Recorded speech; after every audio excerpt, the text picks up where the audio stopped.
Hello friends, welcome to my YouTube channel. आज हम EVS के उन क्वेश्चंस को डिस्कस करेंगे जो 10 जनवरी 2023 को सीटेट की परीक्षा में पूछे गए थे। देखिए, प्रीवियस ईयर के क्वेश्चंस सभी एग्जाम्स के लिए इम्पॉर्टेंट होते हैं, लेकिन सीटेट में मुझे लगता है और कुछ पढ़ने से ज़्यादा प्रीवियस ईयर क्वेश्चंस इम्पॉर्टेंट हैं, क्योंकि इतने ज़्यादा क्वेश्चंस रिपीट होते हैं कि कोई अगर प्रीवियस ईयर क्वेश्चंस को भी अच्छे से तैयार कर ले तो सीटेट आसानी से और बहुत अच्छे नंबर से निकल जाएगा। तो चलिए फिर शुरू करते हैं आज की क्लास को। वीडियो पसंद आए तो लाइक करके चैनल को सब्सक्राइब कर लें, जिससे आने वाले वीडियोज़ की नोटिफिकेशन आपको मिल सकें। आज का पहला क्वेश्चन है, किसी पर्यटक ने नीचे दिए गए अनुसार वर्णन किया है। मैं एक गाँव में हूँ, भारी वर्षा यहाँ की सामान्य विशेषता है, इसीलिए यहाँ के गांवों के लोगों ने अपने घर बांस के खंभों पर धरती से लगभग 10 से 12 फुट अर्थात 3 से 3.5 मीटर ऊंचाई पर बनाए हैं। ये घर भीतर से भी लकड़ी के बने हैं।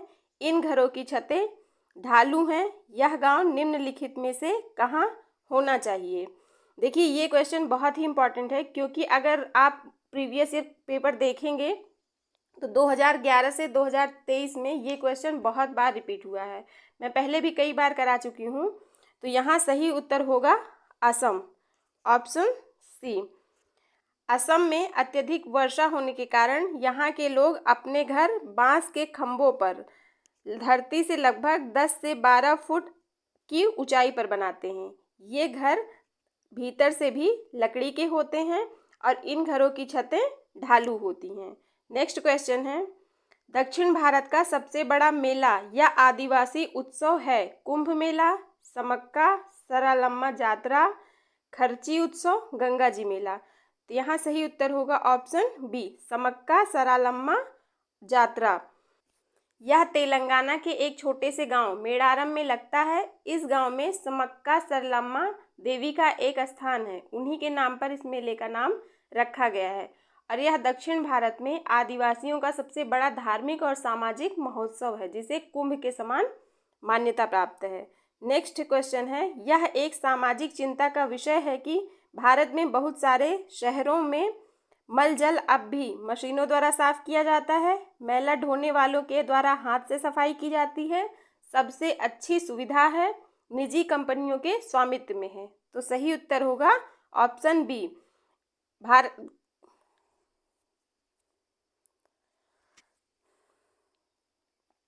सही उत्तर होगा ऑप्शन बी। नेक्स्ट है, पोचमपल्ली नाम है लोक चित्र कला का जो विशेष रंगों से बनाई जाती है, साड़ियों का जिन पर पारंपरिक रंगाई के ज्यामितीय नमूने होते हैं, बकरियों की किस्म का जिसका महीन ऊन शॉल बनाने के काम आता है, प्राचीन भारतीय मंदिरों की श्रेणी का। तो सही उत्तर होगा ऑप्शन बी, साड़ियों का जिन पर पारंपरिक रंगाई के ज्यामितीय नमूने होते हैं। पोचमपल्ली जो है वो भारत के दक्षिणी राज्य तेलंगाना का एक कस्बा है जो पोचमपल्ली साड़ियों और विशेष प्रकार की बुनाई के लिए प्रसिद्ध है।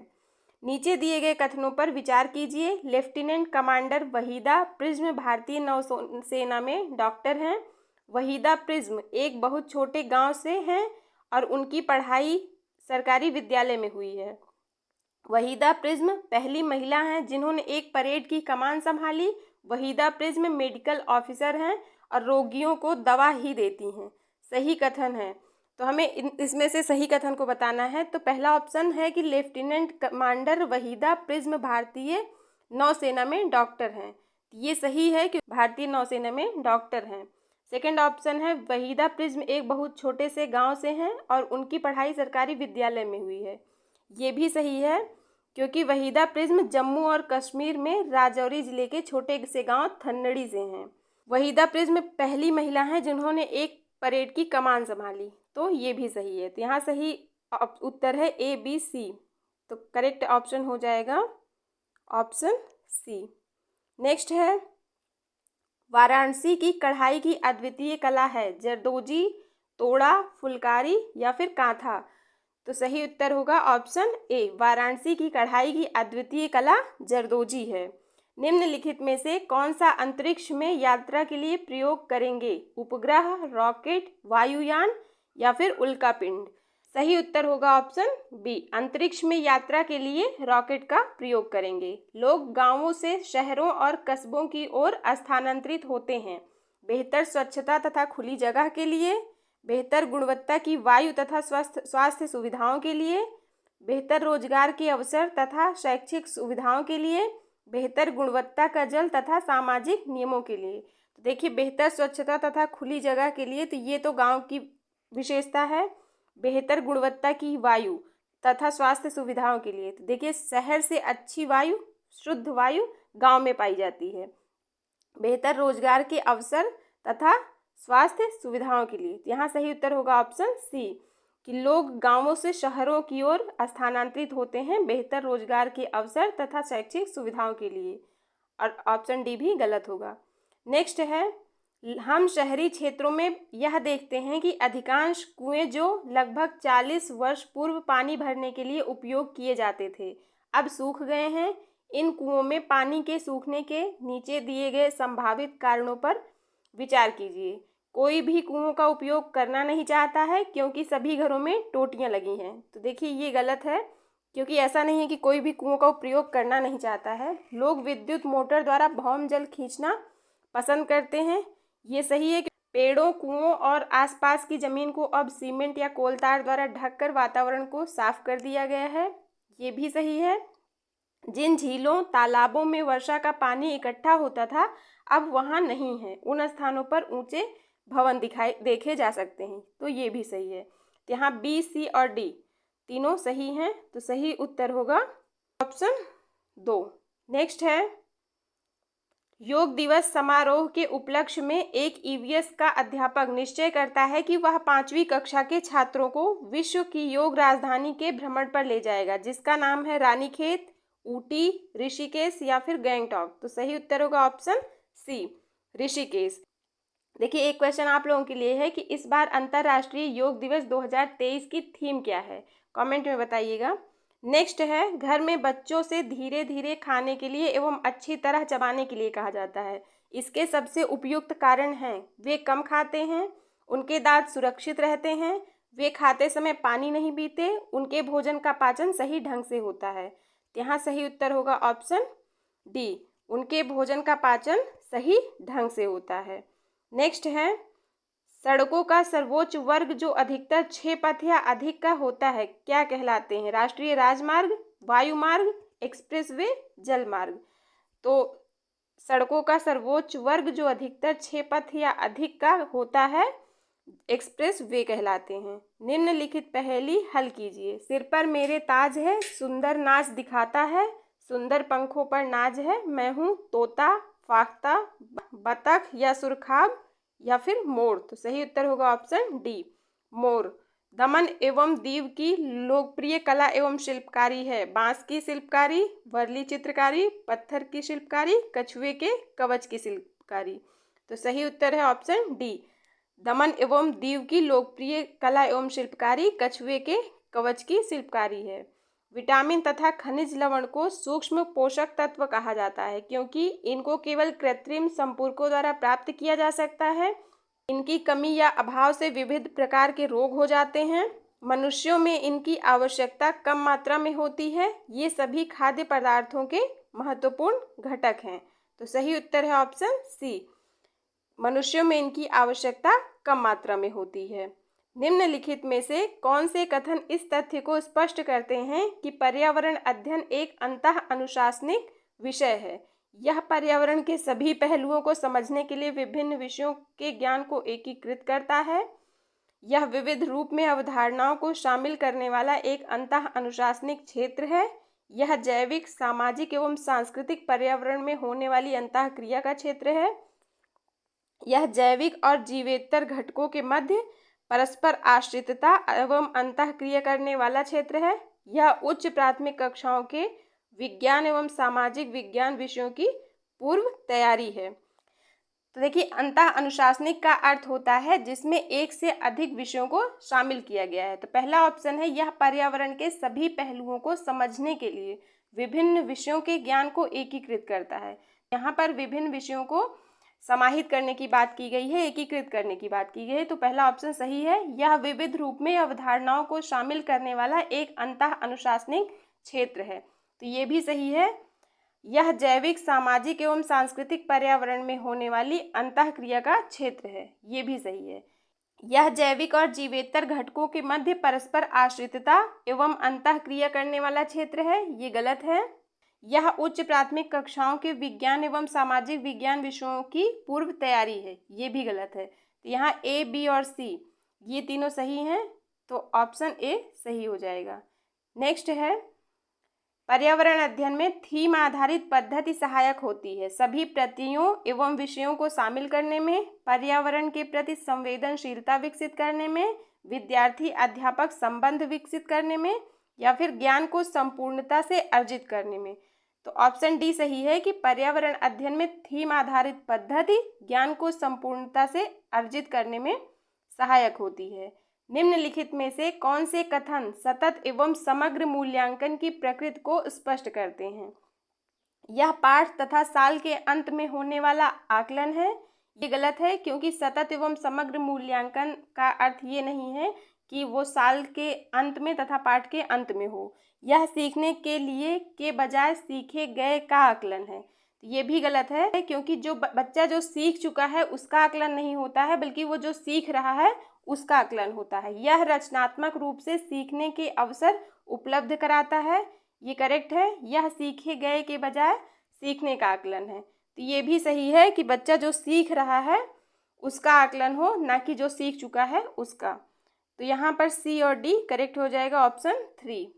नेक्स्ट है, ईवीएस में सीसीई का अर्थ है सतत एवं संचयी मूल्यांकन, संचयी एवं संज्ञानात्मक मूल्यांकन, व्यापक एवं संचयी मूल्यांकन, या फिर सतत एवं व्यापक मूल्यांकन।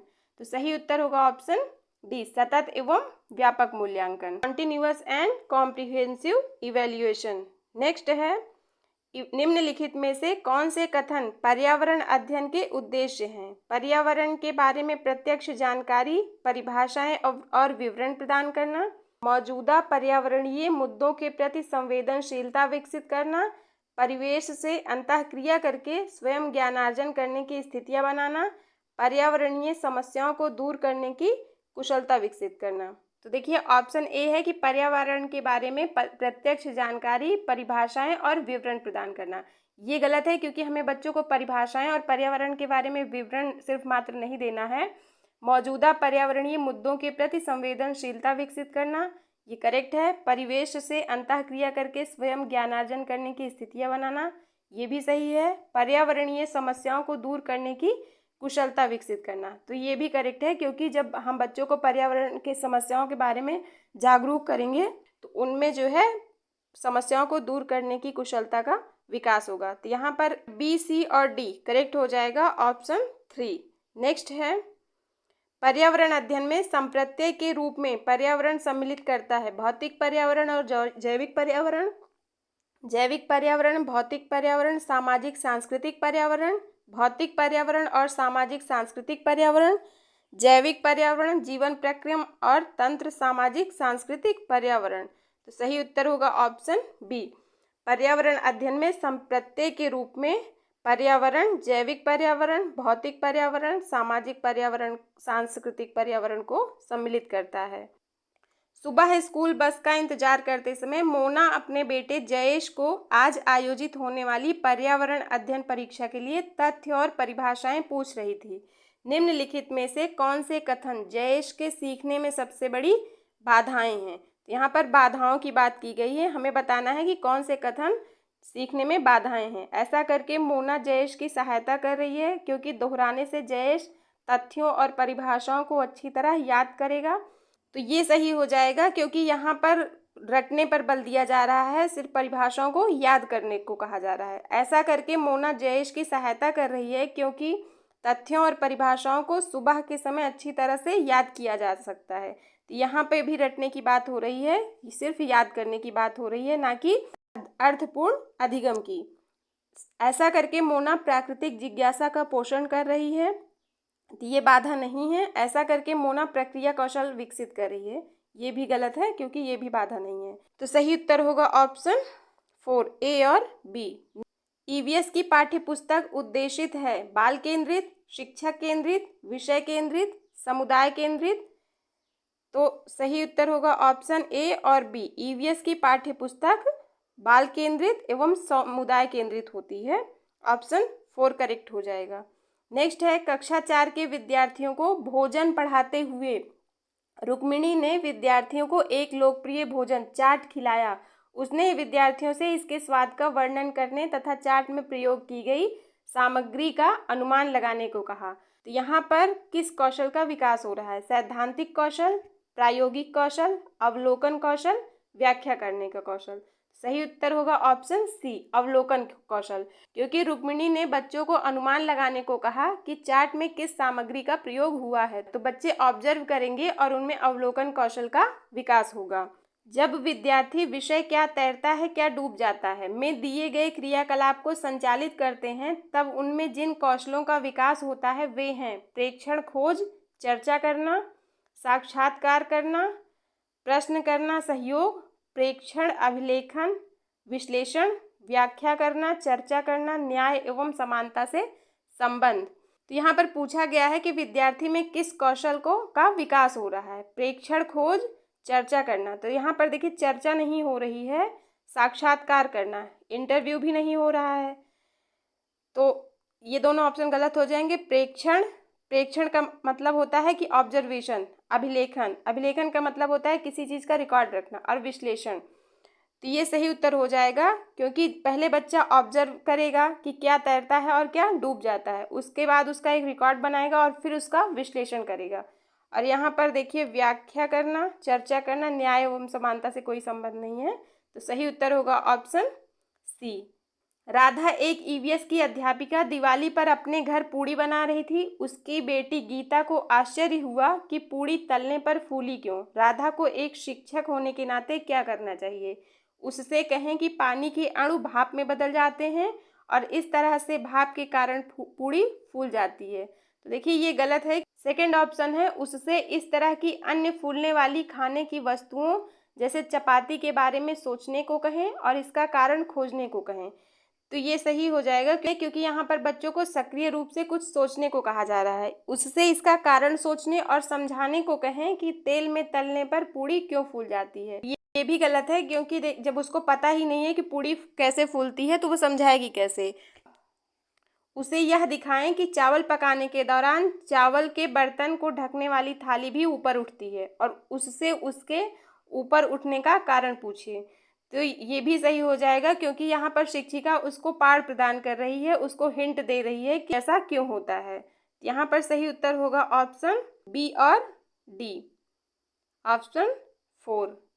नेक्स्ट है, कक्षा 4 के पाठ बदलते मौसम में विद्यार्थियों से यह अपेक्षा की जाती है कि वे अपने दादा दादी से संवाद करें और उनके साथ बाल्यकाल के विषय में जानें। यह उपागम निर्भर है इतिहास पर, पुरातत्व पर, लिखित अभिलेखों पर, मौखिक इतिहास पर। तो सही उत्तर होगा ऑप्शन डी, मौखिक इतिहास पर। कैंप में शाम के दौरान नाइमा अपने विद्यार्थियों से उनके कमरे साफ करने के लिए झाड़ू लगाने को कहती है। मणि कहता है, मेरी दादी कहती हैं अगर हम सूर्यास्त के बाद झाड़ू लगाएं तो हम गरीब हो जाएंगे। नाइमा को क्या करना चाहिए? मणि से कहे कि अगर हम शाम को घर में झाड़ू लगाते हैं तो ऐसा कुछ नहीं होता है। मणि से कहें कि जहां हम रहते हैं उस जगह को साफ रखना चाहिए, इसलिए झाड़ू लगाना चाहिए। मणि से पूछें कि क्या उसने यह देखने के लिए अगर सूर्यास्त के बाद झाड़ू लगाया जाए तो क्या होता है, कभी झाड़ू लगाया है? लास्ट है, मणि से कहें कि वह झाड़ू लगाकर इस बात की जांच करे कि ऐसा करके क्या वह गरीब हो जाता है। तो सही उत्तर होगा ऑप्शन डी, क्योंकि कई बार बच्चे सिर्फ किसी के कहने से कोई बात मान लेते हैं, तो शिक्षक उन्हें जांच करने के लिए कह सकता है जिससे वह सही निष्कर्ष पर पहुंच सकें। विद्यार्थियों को अधिगम प्रक्रिया में सक्रिय भाग लेने के लिए प्रोत्साहित किया जाता है, जिससे उनमें प्रक्रिया कौशलों का विकास होता है जो उन्हें जीवन में मदद करेगा। ऐसा विचार निर्भर है खोज उपागम पर, अन्वेषण विधि पर, संप्रत्ययात्मक उपागम पर, अनुभवात्मक अधिगम पर। तो यहाँ सही उत्तर होगा ऑप्शन डी, अनुभवात्मक अधिगम पर, क्योंकि जब बच्चे सक्रिय रूप से भाग लेंगे तो वो अपने अनुभव के आधार पर सीखेंगे। नेक्स्ट है, चिड़ियाघर की सैर के दौरान विद्यार्थी खरगोश देख रहे थे। किरण ने अध्यापक से पूछा, वह खरगोश कौन सा है जिसने कछुए के साथ दौड़ लगाई थी? वह अधिगम के किन उद्देश्यों को इंगित करते हैं?